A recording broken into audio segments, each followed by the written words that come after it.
The Bosu ball can be a very good tool to use for rehabilitation-based work and stabilization-based work. Okay, one of my favorite exercises to use the Bosu ball for is our front foot elevated split squat. It's a great progression from our standard stable platform front foot elevated split squat. So what I'm going to do is set myself up into this split squat position. The middle of my foot is going to be on top of the ball. I'm going to make sure this back toe's down, heels up, hips stay square, drop down into this bottom position. Very deep position here. Okay, now what I'm going to do is pull my hamstrings and my glutes, pull my knee forward. All right, hold for a couple of seconds, boom. Then I'm going to drive back.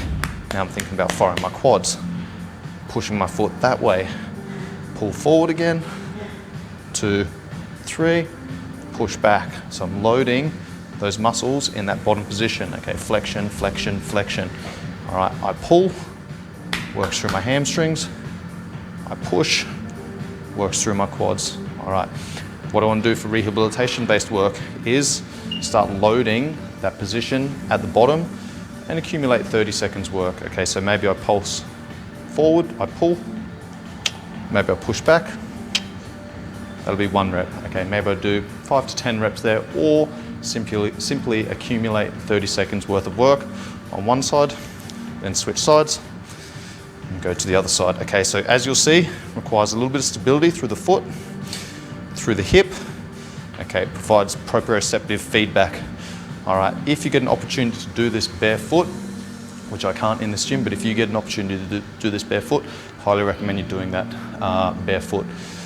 When you wear shoes, like a cast. All right, so if you wear a cast, muscles aren't working, muscles waste away, use it or lose it. Muscles waste away, brain also disconnects that area. If you wear shoes all the time, particularly for combat sport athletes or people that compete barefoot, highly recommend doing as much training as you can, particularly mobility, stability, strength-based work, barefoot. When you go into your speed and power, obviously you'll need to wear some shoes or something to help take that load. All right, so using isometrics, hitting that bottom position, loading those joint angles in those ranges.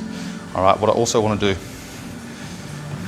or how I can also use this, is maybe I had some kettlebells or dumbbells, maybe I have barbells. Okay, now I can start loading that pattern a little bit more. I pull myself forward, hamstrings pulling my hip towards my heel, drive the knee forward over the toe, so I can really get into that dorsiflex position, then really drive back up through the quads.